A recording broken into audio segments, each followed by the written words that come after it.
Hello, everyone. Hope you're having an awesome day so far. My name is Brandon Lee.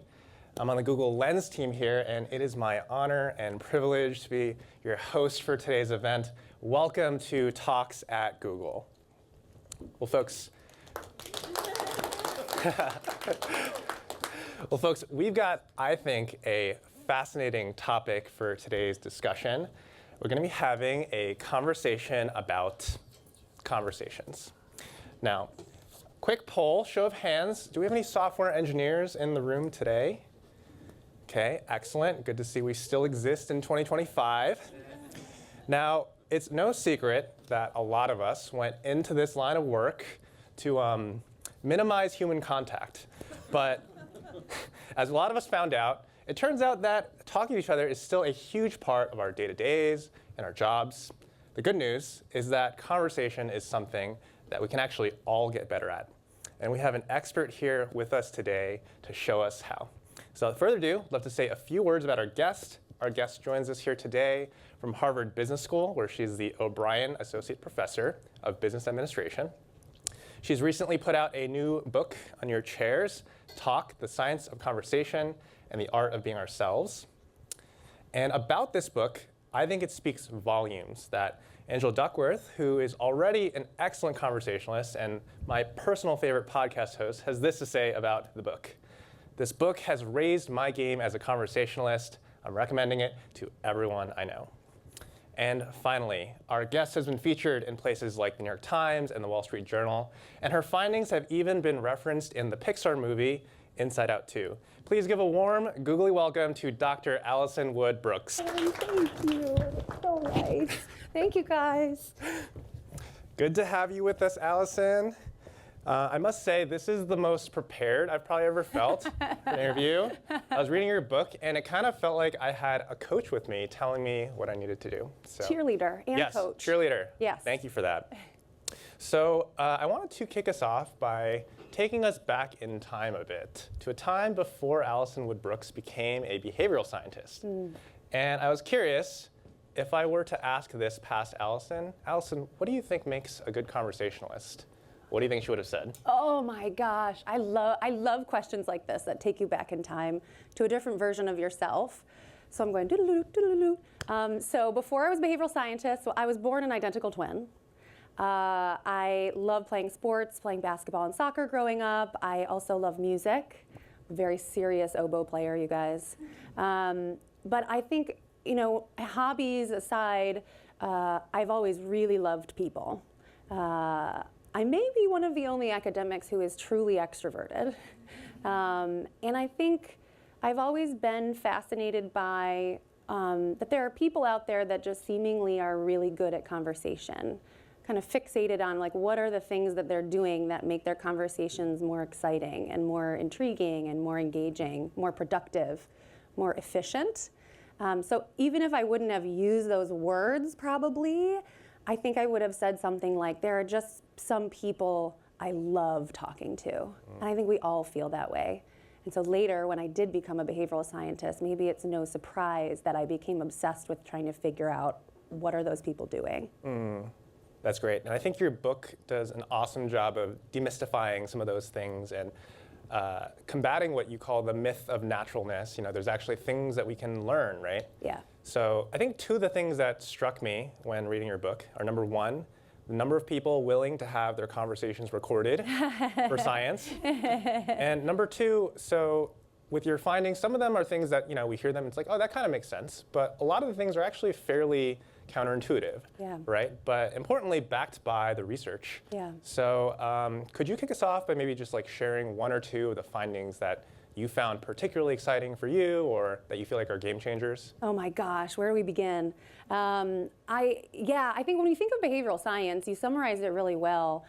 What I am always trying to find are these things that are a little bit surprising. So at first you go, oh, and then you're like, of course, right? So it's like an idea that's been rolling around in the back of your mind, this fuzzy thing that someone can come in and with data and evidence and sort of confirm or disconfirm that suspicion that many people have maybe had about what they've seen in the world. So an example for me, one of the things we talk about in the book are topics. something that blew my mind recently is that I think certainly I walked around with this lay belief. I think a lot of us walk around with this lay belief that in order to have a deep conversation, you need to stay on a topic for a long time and like really explore it deeply, maybe get really personal about it, really reflect. When we study many conversations at large scale, what you realize is actually good conversationalists are achieving depth on topics and moving across them quickly. So staying on a topic longer does not actually mean you're getting deeper on it, but some people are better at extracting the meaningful content from a topic more quickly by asking follow-up questions, by revealing more about themselves, by just being better sort of listeners, trying to look for the best golden nuggets that emerge from their partner. It's almost like they're better curators of topics. And then as soon as it starts to feel like, okay, those golden nuggets, we've extracted most of the golden nuggets from this thing, we got to move on to something else. And so good conversationalists achieve both depth and breadth of topics. That blew my mind. Do you want me to keep going? Oh, yeah, feel free.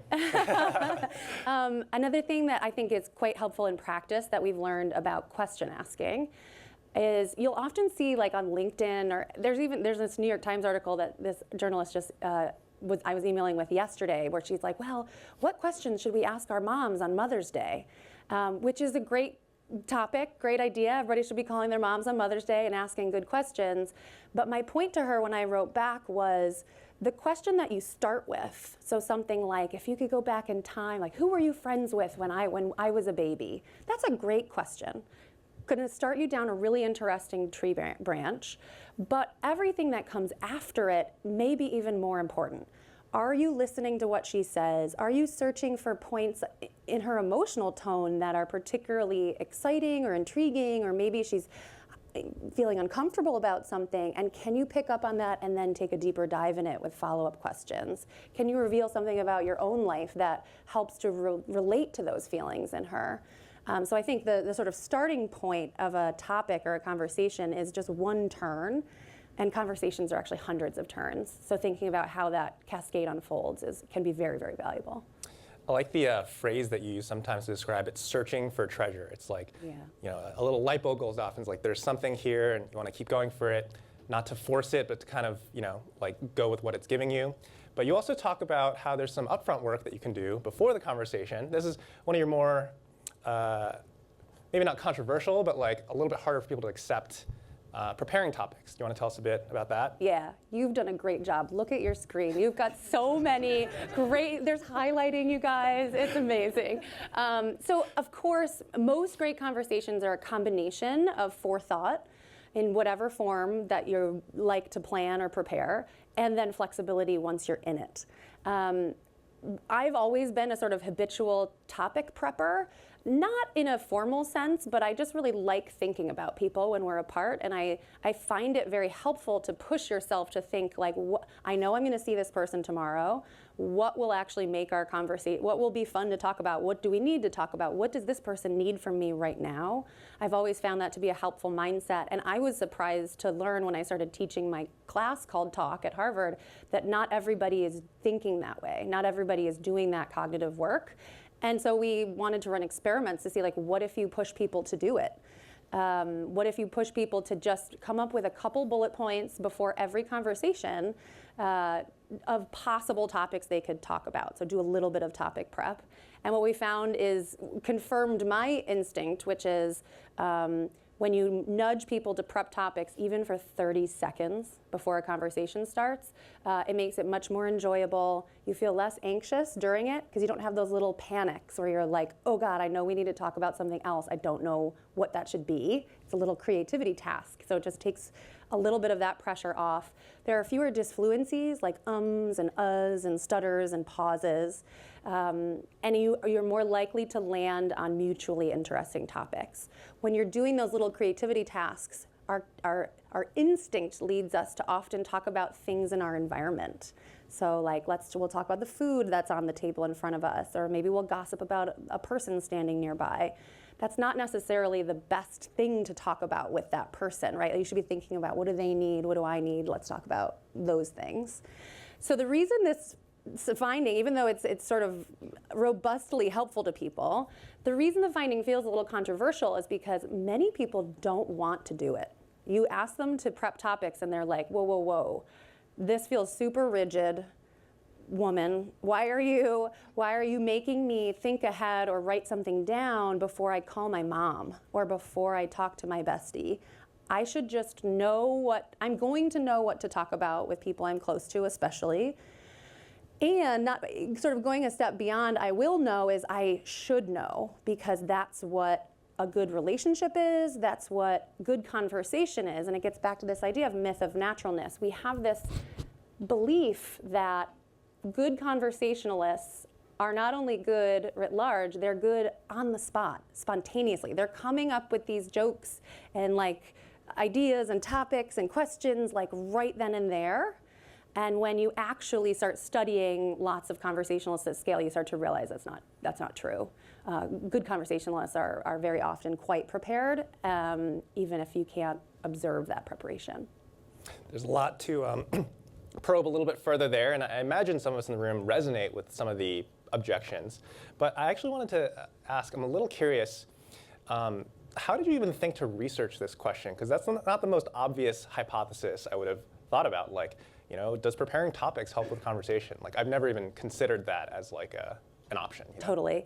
So when at some point around 2015, maybe about a decade ago, I realized that there were whole fields that seemed to be about conversation. So social psychology, communication, and as a behavioral scientist trained in like that world, I also realized, but nobody's actually gone to the trouble of recording people actually talking to each other and then using new tools that had emerged technologically, like natural language processing and machine learning, to analyze transcript data at large scale. So it felt like it was both a methodological opportunity of like, oh, we can do this better. We can actually study what people are saying to each other and how they're thinking and feeling while they do it descriptively, right? Like describing what are people doing at very large scale. Once you get into what are people doing, you start to realize, oh, there's so much room for improvement here. When you look under the hood, conversation is incredibly messy. There's so many flops and fumbles and collisions and problems and little difficult moments. Then you start to think, okay, what are the little life hacks? What are the mindsets? What are the things that will be most helpful to the most people across most different conversation contexts? And so then we start testing using experiments, different interventions. And so topic prep is an example. We've also tried like just tell people to talk about more topics, so moving more quickly, asking more questions, asking more specific types of questions, trying to incorporate more laughter. Any little behavior that in your mind you're like, oh, I love when people do that. I love compliments. I love when people say thank you. If you can nudge people to go in with a mindset to do those things more, often they are able to do it, and it makes their conversations much, much better. Yeah, I think I can relate to this idea of somehow having this instinct of it needing to be organic. But as I reflected on it, there's other areas in our lives where we do preparation and we don't see it as a bad thing. So one that came to mind was like, if you travel with some friends, for example, it's helpful to have someone who's looked at what restaurants we should eat at, right? Like you don't necessarily want to walk into the first one that you went into. But with conversation, I think, so there's this kind of like, our culture really prizes authenticity and being organic. But I think another aspect of it, which I'd be curious to get your thoughts on, is I wonder if there's also this fear of coming across like we have an agenda, or like we're trying to manipulate somebody. And you talk about the role of perception in conversation as well, right? So does it matter if the other person knows that you've prepared topics, or even if you whip out a sheet of paper with like stuff you pre-prepared? Does it still work to have those things prepared? Let's imagine that you had this beautiful little screen with all these questions and highlights, but instead of doing this in front of your colleagues at Google, we were doing it like with your family. Or with your like coolest friends. Would they be like, Brandon, you're such a nerd. Like what, or like you're trying to push your agenda. Like what are you doing? This is supposed to be casual. So there are all kinds of variables that shift from one conversation to the next, depending on who's there, what the goals are, what the lighting is like, who's in the room. And doing conversation well is it's this delicate act of co-creation, and it requires tremendous self-awareness. So like reading yourself, how am I feeling? What do I want out of this? Mind reading, like I need to figure out what are your goals here? What are you trying to do? What's the point? Why did you say yes to this? And then room reading, right? Reading all of the cues of who's in the room and what they care about. That's a really complicated skill and is incredibly important. Yeah, you mentioned that you going on like a trip with friends, it's often helpful to have somebody who actually does have an agenda. The topic prep is particularly helpful in groups. So most of the book focuses on one-on-one conversation, but group conversation takes all of the sort of coordination puzzles and problems and challenges, and they multiply exponentially as soon as a third person pulls up a chair, let alone like a bus full of people at a bachelor party. Yeah. So as much as we might tease people who seemingly are too intense and are like devising an itinerary or an agenda, we really should be thanking them because without it, everybody's going to pair off in subgroups. Nobody's going to know what the goals are, what the timeline is. And so when you go in and you're like, this is supposed to be so fun, so we're just going to be super casual about it, it actually leads to sort of coordinational chaos. And you need sort of a plan in order to, once you get to a thing, actually enjoy being together and feeling confident in what the purpose is. Yeah. I actually personally have an issue sometimes that my wife points out, which is like assuming the worst in people, like that they would think that you have bad intentions or something. And I think this sort of thing, you know, we can frame it as like an act of care even. Like I've taken the time to think about you. Yes. Yeah, so absolutely. You mentioned mind reading. And, you know, as you kind of pointed at, like, there's a lot of nuances when it comes to conversation because people are complex and therefore conversations are complex. The topic of mind reading I found interesting because it came up in a couple different contexts in your books. The first one is, you know, in this coordination game, we implicitly need to do some amount of mind reading where we can't explicitly ask for every single thing. But at the same time, you pointed out how trying to put ourselves in somebody else's shoes is actually really difficult for us, and we're often very bad at it. So sometimes it's actually better to just ask the person directly. So I think with a lot of this information, we have to kind of read and consider very carefully, like how do these things that feel like they're at tension come together? So could you say a bit about how that works? Yeah. So what you're alluding to is this belief that we are capable of perspective taking, right? That you hear that phrase all the time, like, oh, I need to take his perspective, or she didn't take his perspective. Humans actually aren't good at guessing what other people are thinking. Even my identical twin sister, who has the same DNA as me and very same upbringing, it is striking, I see her often, it is striking how often I don't know what she is thinking, and it's really important. The only way that I could know what she's thinking or feeling is by asking her, right? Conversation is the medium by which, the only way we can actually hear directly, sort of download someone else's mind and their experiences. In the book, I talk about this study where it's so amazing. It's by Boaz Kezar, who's a psychologist at the University of Chicago. He had people sit back to back and like say scripted phrases out loud, so that one person would say something like, what are you doing here? And then the other person had to guess that person's intentions just based on the sort of like inflection of their voice. That person guessing thought they was like wildly overconfident, right? This person was told what their intention was, and then they had to guess from a predetermined list. There were like 4 options, and they get it wrong. They are no better than chance at guessing what that person's intention was supposed to be. The best part of this study is that they then did it in another language, right? So they had people saying the phrases only in Chinese and non-Chinese speakers listening and trying to interpret their intentions. And still, just based on the sort of prosodic cues related to how that person's delivering that line in another language, the listener still feels wildly overconfident that they know what that person means. They know what that person is accusing them of. And they just don't. We actually don't have a better than chance way of knowing other people's intentions. I want to touch on questions really quickly as well. So questions, you mentioned earlier as another thing that you studied. Questions are something really near and dear to my heart. I think we should all ask more questions. And I think a situation that maybe some of us in the room find ourselves in is, you know, we're in a meeting and then one person starts talking and the other person starts responding and they have a lot to say, but they've misunderstood what the first person is talking about. And then you're kind of left there thinking like, if only they had asked a question. Yeah. Could you talk to us a bit about the power of questions? Yeah, and what you're alluding to, top line advice is just like we should all be trying to ask more questions. That's a very healthy mindset. And even holding that mindset will lead you to ask good questions. When you tell people to ask more questions, they often ask more follow-up questions, which are just a superhero of question types. It shows that you're listening to someone, that you heard what they said, that you're curious to know more. All of those things show your partner that you care about them, and you're more likely to uncover actually more accurate information and deeper information. The meeting scenario is a fun one. It would have helped if that second speaker would have asked a question to clarify before they launched in. But also there are people observing that can also ask a question or sort of call out, oh, I think there was a misunderstanding here.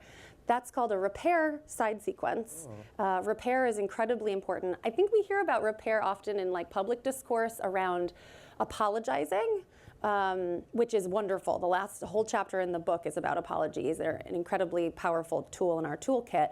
But what linguists often focus in are more micro repairs, these little moments in conversation where you're like, oh, I think maybe we are using the same phrase in a different way, or we're using different phrases to mean the same thing. Or you made this joke and I was laughing at it because I thought you were being sarcastic, but others are laughing because they thought you were being sincere. Like there are all of these ways that we misunderstand each other.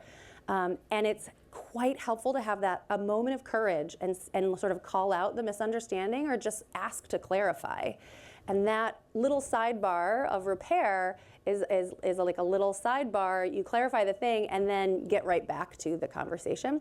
Sometimes our fear is that sidebar is going to take too long. Like it's going to distract us, carry us away on a digression, or just be sort of like rude or weird. But actually, it usually only takes 2 turns of the conversation, and then you can get right back into the meat of whatever you were talking about. Yeah, and what you're talking about kind of feels like there's this collaborative element of some conversations. And so before today, I'd mentioned this event to a few friends, and a very common reaction I got is like, are you nervous? Like, this person's an expert on conversation. She's going to be noticing all your mistakes. She's going to be grading you in her head. And honestly, I don't really feel that much of that. And I think part of it is because you're very approachable. But also, I realized that one of the effects of great conversationalists is they bring out the best in other people to some extent. And they make you feel like a great conversationalist too, right? And it kind of makes me think of if anyone's done partner dancing, like salsa or something, like a good so-called leader is supposed to give some cues for like where you're trying to go next, right? Could you say a bit more about like the conversation equivalence of that concept? Yeah. First, I'd like to give you an A+. Thank you. From this Harvard professor. It's a common thing that I hear from people. They'll often say like, oh, but I'm so nervous to talk to you. And I'm like, no, of all people in the world, I understand the depth of complexity and difficulty of this thing that we're doing, and I want us to succeed at it so much. I'm going to help you as much as possible and not judge you, right? Like this is a huge part of it, is pushing your brain that was built to do negative social judgment to not do that. And it becomes even harder when people say things that you don't immediately agree with. And still we need to push ourselves to affirm how they're feeling, learn as much as we can about why they've come to believe something, tease apart what's the data underlying that thing, and so that you can possibly have a future together where you could actually like work on untangling the puzzle together. Yes. Okay. So your question is about co-creation, essentially, right? Yeah. It's like this partnership dance. That's exactly right. We don't go through life actually making a series of pitches. I think a lot of people actually believe that when I talk to the entrepreneurs at HBS, I feel like I need to like jump up and down and be like, I know you've been trained to like pitch your deck, but you're pitching to human minds who all have preferences and real needs and desires and things that they're looking for. Life is a series of conversations. It is not a series of one-way pitches to nobody.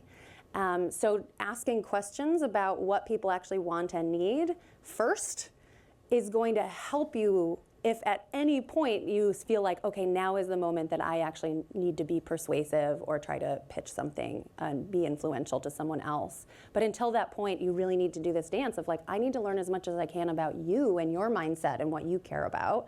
And I think what you described, which is like you're there to help each other do as best that you can in that moment, that's such a healthy approach.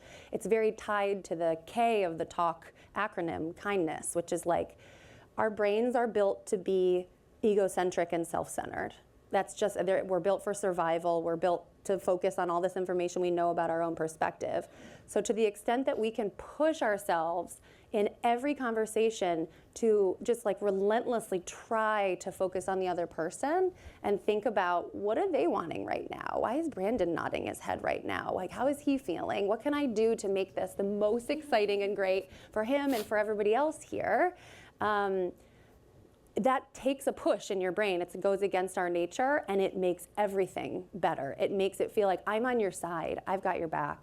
I work with some really amazing like freestyle rappers. I have them come to my class. They started a Broadway show many years ago called Freestyle Love Supreme, together with Lin-Manuel Miranda before Hamilton, before that, all of that. That first was Freestyle Love Supreme. And I love it because they're just such gifted improvers, and that really, we're not teaching my students to like beatbox and rap, but they're so good at showing the students what you need to be good at freestyle is good collaboration. And so before they go on stage, they always come over, they go to everybody and they just whisper to them, I've got your back. They did it to me, and honestly, I don't think I've ever felt like more warm and loved in my life. Right before you go on stage, you say, I've got your back. Like, and that's how everyone wants to feel in every interaction. And I think that's what good conversationalists make others feel that way, show other people that that's where they're coming from, even when they're mad, even when they don't agree with what you're saying. Yeah, I love that. It's like, it's not even just the specific words or phrases that you say, but setting the tone for what's to come. Yep. So we've kind of been touching on, every great framework needs a great acronym. So you have this acronym TALK in your book, and we've kind of implicitly covered some of the different letters. So topics, asking, levity, and kindness. And it strikes me that whenever we include things into a group, we are implicitly excluding other things, right? Yeah. So I'm curious, what didn't make the cut? So, I'm thinking of things like knowledgeability, cultural awareness, mastery of language. I'm sure all these play some sort of role, but what things did you not include because they're either not as important or not as important as we think? Oh my gosh. Okay, first of all, I have to get it off my chest. I'm not a fan of acronyms. Like, I don't love them in general, but I really love this one because it's simple, you can remember it. Because when we go into a conversation and you look under the hood, we're confronting a really vast ocean of complexity of the things. And I really despise when people are like, here are the 20 things you need to do or 40 things that you should be working on. So I think this acronym honestly captures a pretty comprehensive approach to all conversations. That is a very ambitious thing to try and do. Yeah. Topics and asking focus on the informational content. Are we raising the topics that actually pursue the goals we mean to pursue? Are we using the interactivity through question asking to get to the information we need, or able to sort of keep information private that we don't want to share? Then you move into levity and kindness, and that moves into the more relational, emotional things that humans deeply care about. I was first recruited to Harvard to teach negotiation, and honestly, that class is amazing, but it is missing that sort of relational, emotional side of life that are really important. It almost presumes that everybody's walking through the world just wanting to persuade other people to agree with them, when in fact, I think we pursue a lot of goals like having fun, filling time, just being together, showing love to somebody else, teaching our children valuable things that are not about persuasion at all, but they are about levity, kindness, being together, feeling the sort of full heaviness of our humanity together. So to answer, I'm dodging your question a bit. I do think the TALK acronym captures the almost full landscape of conversation. Now, there are other chapters in the book, right? So there is a chapter about group conversation where, like, how do we take these maxims and use them when things get even more complicated? There's a chapter on difficult moments. So how can we possibly remain kind and asking great questions or not asking questions that are too intrusive when we're really disagreeing or confronting difficult moments? And then the final chapter is about apologies. There are also 2 chapters that I dropped from the book at the last moment that I would be happy to share with you. Do you want to hear about them? Yeah, please. Okay, relevant, yeah, a little insider of secrets. One of them was about silence. And so I think there could be an argument made that when you're working with an acronym called TALK, it a little bit implies that talking more is always better, which is obviously not the case. And so much of the social world lives in our silences with each other, in our pauses, in the time we spend with other people not talking, in shared glances and other things that we do with people we're in really meaningful relationships with, where we don't need to say anything at all.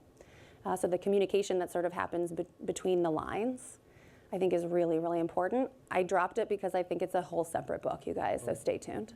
The other chapter that I dropped at the last second was about talking in the digital age. And I think that will maybe not be surprising to people here. Technology is evolving so quickly and so in such exciting ways that I felt like any chapter that I wrote in this book would be outdated in like a week. In fact, this book took 5 years to write, so while I was working on it, ChatGPT came along, AI became a thing. So I just felt like, okay, I really want this book to be timeless, but I have so many thoughts about how to apply the talk maxims, not just face-to-face, but using digital tools, how our devices are affecting us, what AI is going to do, what we've learned through this science of conversation with humans and how we can use that as inputs into developing tech. I think this is a great survey of some of your work, and obviously we're just scratching the surface. I would really encourage folks to read the book through. But something that I find useful to do sometimes is to test the limits of a concept, right? Love it. And I know no better way to do that than would you rather questions. You're familiar with the concept? Do you have to keep it like PG-13? Oh, my questions are PG-13. Okay, it's up to you how you want to answer. All right, so I'm gonna pose 2 people to you, and you're gonna tell me who you would rather talk to. Okay? In academia, we call this conjoint analysis, by the way. Conjoint analysis. I think that's the same thing. We'll find out. Yes. Yep. All right. Someone who makes uncomfortable eye contact or is looking at their phone while talking to you. I prefer uncomfortable eye contact. Okay. We can make that happen. In fact, in my class, so much so that I have my students sit across from each other and look straight into each other's eyes for 4 minutes. Exactly. Someone's slapping their hands over their face like, no. It's like horrifying to them. If you try it, which I urge you to do with a loved one or a friend, even a stranger maybe, it's an incredibly intimate experience. Weird, but you kind of go through moments of like laughing because it's so weird and awkward, and then often my students like cry by the end. It feels like this really connective thing with another human being. There's a really beautiful YouTube clip actually where they bring people together who don't speak the same language and make them have 4 minutes of sustained eye contact. And by the end, many of them are crying. Many of them are sort of like refugees and they feel really loved and connected. Anyway, okay, yeah, so eye contact. Eye contact. All right, next one.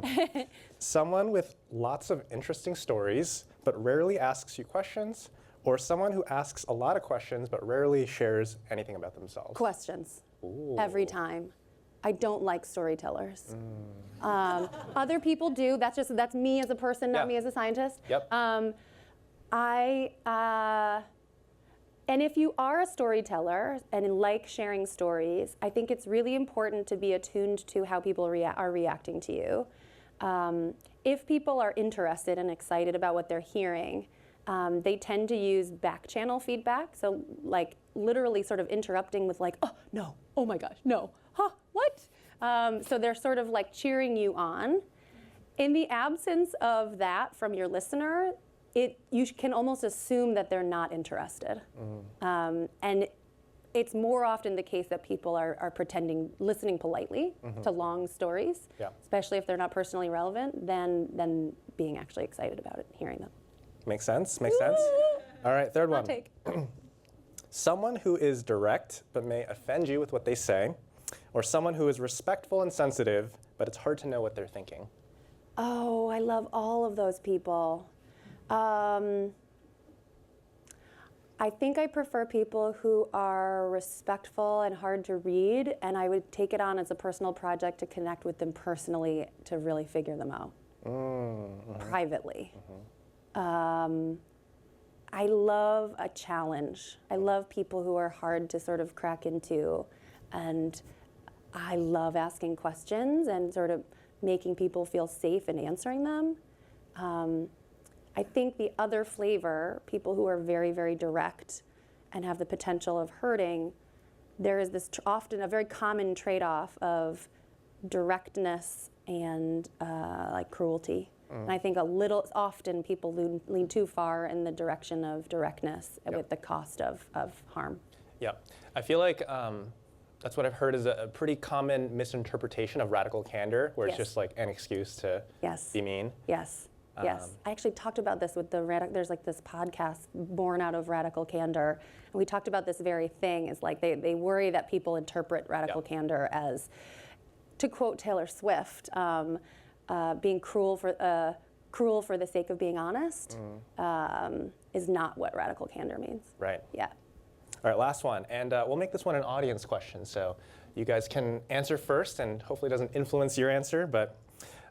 So person A is someone who you find hilarious, or someone who isn't that funny but laughs at all of your jokes. Okay? Who likes person A?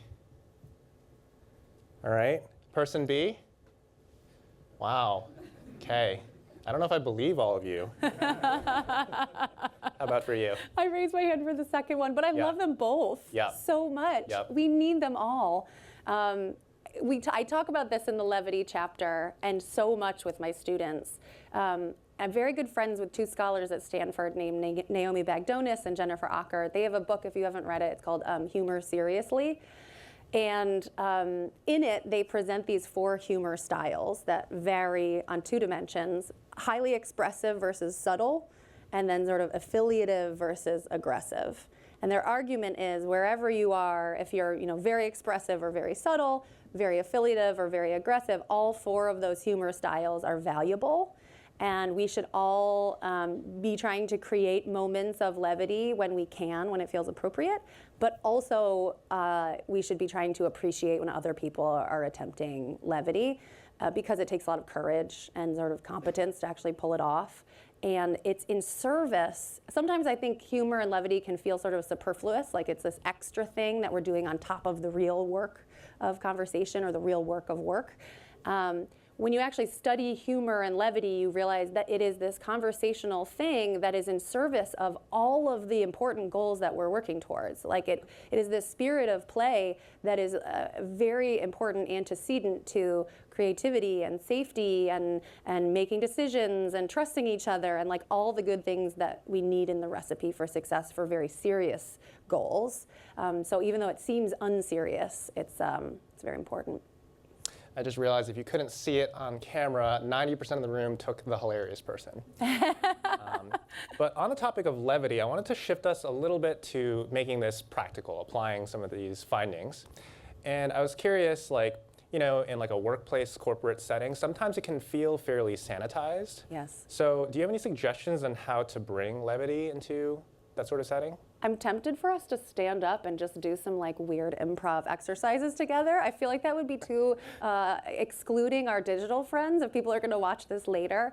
There are so many things that you can do to lighten the mood, and any move doesn't even have to be funny. So for those of you who are like, I'm not funny, I'll never be funny, it's cool. You can still take advantage of levity because you can do things that are completely unfunny, like changing the topic. You've been changing topics raucously during this conversation, and I love it. It makes it so fun and engaging and interesting. We have lots of examples of other conversations that are the opposite of that. You stagnate way too long on a topic, and all of the good juice was like in the first 30 seconds. That's a real problem because you need to be engaged in order to make progress together and continue to feel engaged.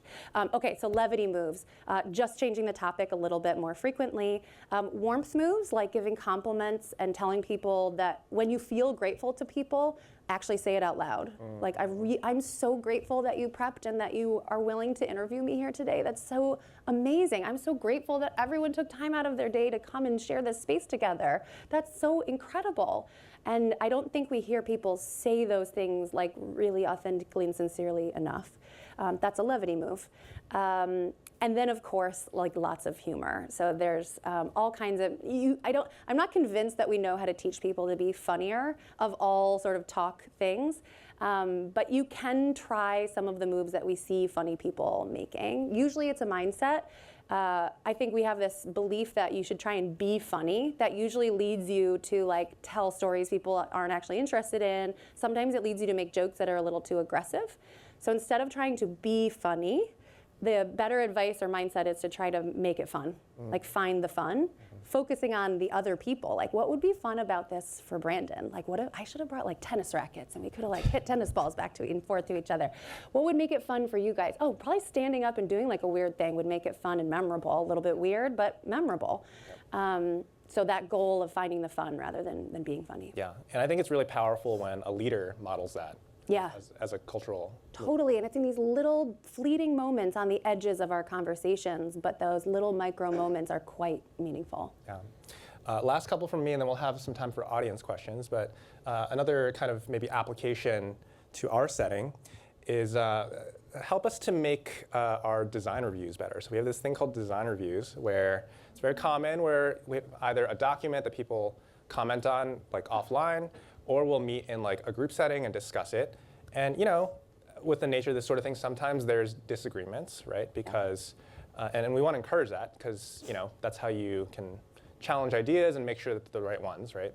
But there's better and worse ways, I'm sure, to approach that. And there's higher and lower status people in the room. So I was curious if you can give us some advice for people in both of those positions for how to navigate that situation. Yeah. Disagreement is difficult to navigate no matter who you are. One sort of top line piece of advice is making sure you don't omit the first part of the sentence, which is like, I can see why you've come to think that's a good idea, or like I would love to hear more about what you're thinking on this, or like, oh, I can see why you're getting excited about this, right? The affirmation, validating their feelings and like the work that they're doing first, before you go on to actually say like, but I don't think it's a good one. Like, I don't think that's what we should pursue. Our instincts instead lead us to just go to the like, no place. But that first bit of validation is incredibly important to maintain trust and to show someone like, even if I'm going to go on and vehemently disagree with you, I still care about you and believe in you as a person. I got your back, right? Like, it's okay, it's just this thing. So that validation piece is important. Then you bring in these status dynamics, right? Status is this inherent sort of puppeteer in all of our interactions, particularly in the workplace, because we actually have formal roles that sort of dictate our status hierarchy. We also have unspoken things like race, gender, age, competence, training, all of these variables that influence our subjective judgments of status. How much do I like and admire you? How much am I required to like and admire and respect you? That are at play, particularly in group conversations. What I would like to point out that I found surprising in this research and in this work is status hierarchies change. They're dynamic. And what I've learned is that they're dynamic at the topic level. So when you're talking about a certain topic, like the people in the room who have consensus around their expertise are probably higher status, but then the topic shifts and that status hierarchy can get rearranged. We move from, we're talking about conversation, here I am all haughty-taughty like the expert. We start talking about tennis or emergency medicine. Boy, I'm better start asking more questions than sort of saying what I believe. And I think those sort of conversational dynamics should shift at the topic level. When you find yourself dynamically in a high status position, just a bit of awareness can go a long way. Your goal there is to, yes, share your expertise when you think it has a value to add, but often our instincts lead us to be so blustery and fill so much airtime with our expertise that you don't leave space for other people. So it's really important to always be thinking like, in this group, can I also be making the low status people in the hierarchy feel welcome? Like, so that when they do have a good idea and something to add, they actually say it. They feel comfortable saying it. Yep. And then, on the flip side of that, when you're at the low part of the status hierarchy, first of all, such a tough place to be. It is actually a much more limited position. When you say things, they're more likely to be judged as like negatively, as less valuable. So you have this narrower range of things that you can say. If you don't say anything, you're not actually contributing to the group probably, and like maybe people won't come to know what your expertise is. So it's this really tricky bind. Some of the talk strategies can be incredibly empowering. So like you don't need to actually have any expertise to be an expert at conversation itself. So as a group conversation is unfolding, for example, if you know the goal of that meeting is to make a decision by the end, and you've got all these like blustery coworkers who are like getting off topic, you can just say something like, hey, I remember our goal here was to make this decision in the next 20 minutes, just wanted to like be a timekeeper, just wanted to keep us on task. Those kinds of nudges are themselves valuable to the group, even if you don't have a like substantive thing to add there. And then the last one from me. So you've been teaching this class for like 7 years, it sounds like. Yeah. And I was curious what the reception to your book has been, because I'm sure you've heard from people who aren't represented in your class normally, right? So, yes. You know, what's that been like? Yeah. My class is very diverse. So like it's a lot of international folks, age range from like 27 to 40. So I feel like I get a diverse range of humanity in my classes and a big sample. However, they're all Harvard students, right? Like they're all already sort of high achievers. It's why I was so excited to write this book, was to reach a wider swath of people who won't be able to come to Harvard or to Google and learn these things. It has been so moving and meaningful to see it connecting with different audiences. I'll give some examples. I've really been excited to hear that lots of parents are co-reading the book with their teenagers. I think a lot of parents these days are very worried that their kids are not learning social skills in the way that their parents did, and maybe not well in general. So that has been really fun to hear about, that it's like this meaningful life experience for families. Another audience that I hoped would get onto it and seems to be really excited about it is the autism community. So there are lots of sort of pockets of the autism community that are finding the book so intriguing and helpful, and the strategies are helping people both as individuals and in these groups. Also around the world, right? So most of the data that we have so far, because this science of conversation is relatively new, right? Aristotle, they were studying like public speaking for centuries, but we were really only able to start studying real transcripts at large scale over the last 10 years. So this science is quite new. So that means that most of the samples are skewed towards US populations, just by like that's how US scholars work. It's harder to get international samples. So when people in India and Greece and Egypt start reading this book, it's so helpful to hear the things that I hoped would transcend culture and international borders actually do. Like it's like these fundamental things about being human, and about, yes, we are all choosing topics. Yes, we're all making these choices to ask questions or not. We're all making these little moves about levity. We're all trying to bring this mindset to focus and listen. That transcends location. And then it's fun to hear, like on the edges, they're like, yeah, but we do backhanded compliments a little bit differently here. So where are the sort of cultural differences and differences in preference often around like directness and, how many questions is too many, those sorts of things. Well, thank you for all of that, Alison. We're going to take some questions from the audience now. So we'll do a couple from the room. There's some mics to the sides, and then we'll do a couple Dory questions as well. And as just a little extra incentive to step up to the mic, we have a limited set of these workbooks to accompany the book. So you get first dibs on those if you ask a question. So have at it. I should have called them playbooks. Playbooks. They're not, it's not worky work. It's Yes. like fun. Start over there. I'm a little short. Okay, let's see. All right, I wrote it down. First of all, thank you so much. This was amazing. You prepped a lot by writing the book, so it was like your confidence was there, and I feel like I know you. I loved being a part of this. I wanted to ask you, which skill or tactic have you incorporated, which has brought you either the most joy or you've seen the most impact in like incorporating into your conversations over the past few years? Oh my gosh, what a great question. It's like choosing a favorite child. I find topic prep and asking follow-up questions and callbacks to be the most helpful. So callbacks are when you've listened really intently to somebody and you've engaged with them, and then the conversation goes somewhere else, you switch to a new topic, and then you try and like call back to the earlier thing. Both to show that you were listening to your partner, but also it almost brings a laugh because it's like surprising and it feels so good to your partner. They're like, oh my God, she was really listening like 15 minutes ago to when I was telling her this random thing about my mom. It's what we call long-term listening. It's not just like smiling and nodding in the moment, but using verbal content to actually say it out loud that you heard your partner. I love callbacks because you can use them within one conversation. You can also use it across many conversations in a relationship.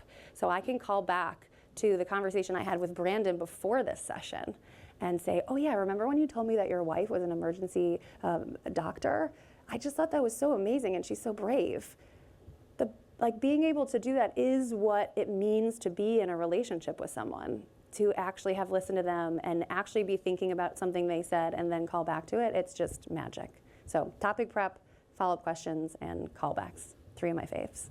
Thank you. Let's go to this side over here. Seconding the thank you for coming here and talking to us. This was super informative.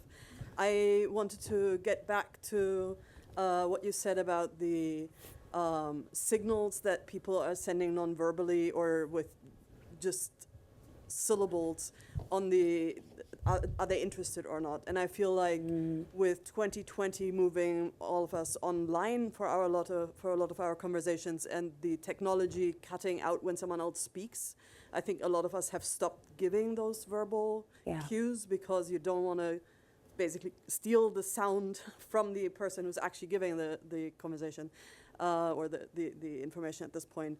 What are things that have developed since? Do you have data on that? And like, what should we look out for now? And has that impacted in-person conversations in addition to the online conversations? Fabulous question. There's great research showing that yes, talking through tech does disrupt, especially those like sort of prosodic cues, right? Like the little micro pauses, micro moments that are disrupted by the tiny delays in our connection are disruptive to conversation. Or for anyone who has done like a webinar and talked into the impossibly silent void and feel horrible about yourself because you're not getting anybody's giggles or little guffaws or sniffs or anything, it is soul crushing. It's why in-person interaction cannot be perfectly simulated because we get so much more information. So as a scientist, we think about 3 buckets. There's words, there's nonverbal information, which on the receiving end is everything that comes in through your eyes. So it's not just the person's like body language, facial expression, hand gesticulation, but literally the whole physical environment around them. And then the acoustic properties, so like what are we hearing? What does their voice sound like? Is there something whirring? Is there a screen whirring right behind them? Is the air conditioning on? You can think about different forms of media as being more and less rich across those 3 categories, right? So Zoom cuts off a lot of the nonverbals. We only get a square.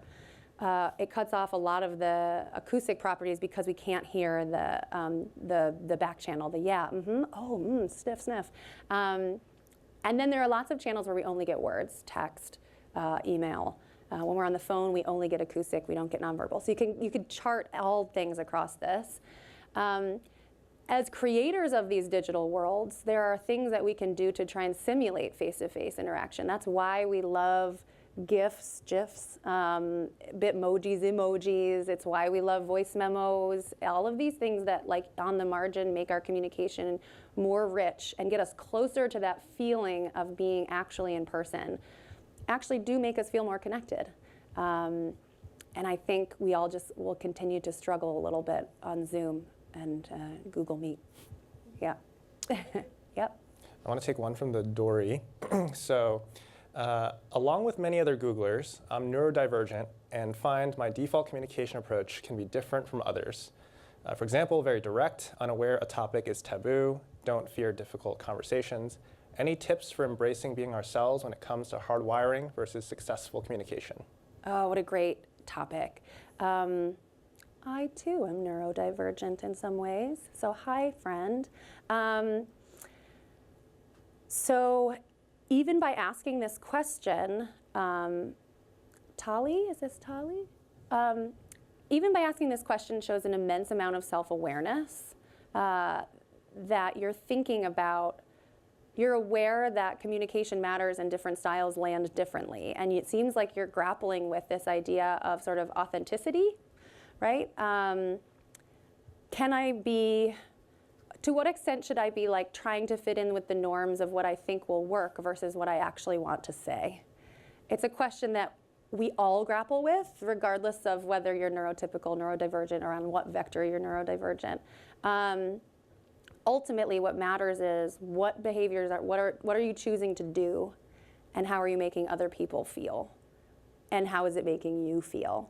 And so I guess my answer to this would just be like, continue to grapple with it. This is the stuff of life. This is the social world. Try and focus as much as you can on other people, because our instinct is to focus on ourselves. So if you can try and push yourself to focus on how your communication is landing with the people around you, that is very meaningful. If being direct is hurtful to people, you can't be that direct. If you're disagreeing, if you're going through the world disagreeing vehemently all the time and never validating people, that's going to cause problems in your life. But I think that this is sort of the whole point of the social world, is trying to figure out how we can bring our best selves to each interaction. So I think we just have time for one more, but I do want to say that Alison's going to stick around for a meet and greet.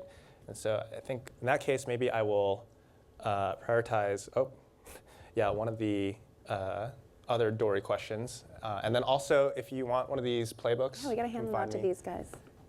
Yes, for sure. Come find me afterwards. But so last question for today. Conversations flow naturally when there's a mutual topic of interest. Can you share on how to navigate when there isn't necessarily common interest, or maybe sometimes conversations become one-sided because one person wants to talk more? These conversations can become monotonous very quickly. Oh, I love this question. Okay, a conversation is almost always a search for like serendipity. You're constantly, relentlessly searching to find mutual interest. Sometimes those topics are easier to find than others. This is also why a lot of people get stuck in a doom loop of small talk, right? It's not that the topic itself is the problem, it's that you stay too long on things that are not mutually interesting. So we need just a little nudge of more courage to switch to something else when it becomes clear, like, oh, this isn't working. You can also go in with this mindset of like, I'm gonna push this conversation forward, this flow, until we find a golden nugget, until we find a thing where we're like, yes, okay, this is great. Now let's unpack this whole meaty thing. I think people are a little bit too happy to sort of circle the drain and swirl in that place, often out of actually like sincere and virtuous for reasons, right? Like we're too polite. We don't want to be aggressive. We don't want to be too intrusive. We don't want to switch topics for fear that it might offend the other person. But the risk of being bored and their disinterest is actually greater. It's a sort of silent killer of conversation. So it's an actually greater risk than just those individual tiny risks that you need to take to find a better place. Well, that's all we got time for, but one more time for Dr. Alison Wood Brooks. Thank you so much. Thank you, Brandon. You're amazing.